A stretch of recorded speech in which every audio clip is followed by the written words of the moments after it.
What's going on, everyone? This is Jabber, and today I just wanted to talk to you about the Pixel 2 XL and why I'm a little disappointed with Google.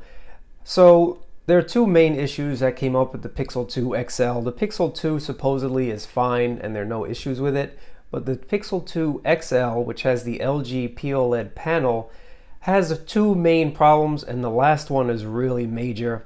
The first one is this blue tint that everyone's talking about. And honestly, I remember when I had the Nexus 6P, there was a blue tint on it as well. So I'm not really too shocked about that. You know, Google, apart from last year's Pixel, their screens were never the best on their phones. But now that Google is charging well over $800 and they're definitely in flagship range for their phones, they really should pay more attention to their Pixel phone displays. Because when it was a Nexus device and it was a cheaper device, in quotations I'll say cheaper, we would forgive some of these problems with the phones just because, you know, it was a cheaper product and it was sort of a novelty to have a pure Google experience. So if you had problems, like I forgot which one it was, but one of them had Wi-Fi issues where the connectivity wasn't the greatest. The other one had LTE issues where the signal strength wasn't the greatest either. But when these were $500 phones, you could sort of forgive them because they were quote-unquote mid-range phones.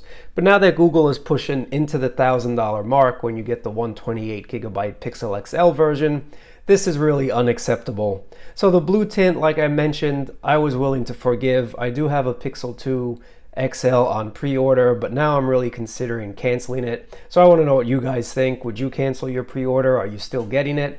Let me know. But the blue tint wasn't really a big issue. I was willing to put up with it because frankly this device is absolutely gorgeous. And yes, it is missing some of the key items that we would like, such as wireless charging and IP68, not 67 water resistance, because you are in the $1,000 mark. So there are tons of other phones at this price range and even cheaper that do offer IP68. So I was willing to forgive that. But the main issue that we have now, and Alex Doby over at Android Central posted this yesterday, is this screen burn-in issue. I'm really not cool with that. He's only had the phone for 7 days according to his tweet. And then there are a few other websites that have come up and said, yes, ours also has screen burn-in issue.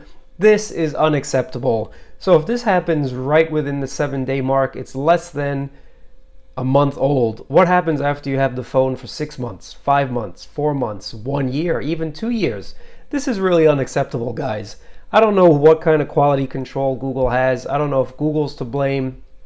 I don't know if LG's to blame, although there haven't been any reports of the LG V30 having burn-in. So this must be some issue with Google software. Maybe they have to do something like what Samsung does and have the pixels actually move and shift just a tiny little bit every so often. This way screen burn-in does not occur or is less likely to occur.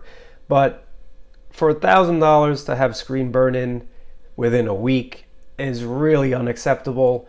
And Google says they're actively looking into this, so we'll see what their findings are.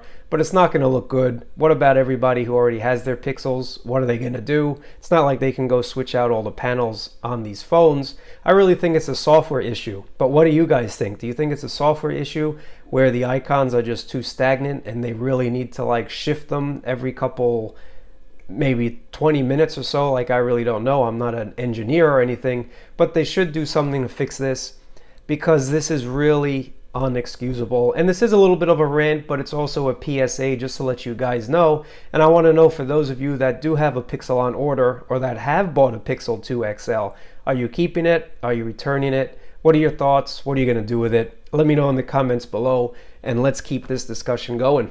Talk to you later.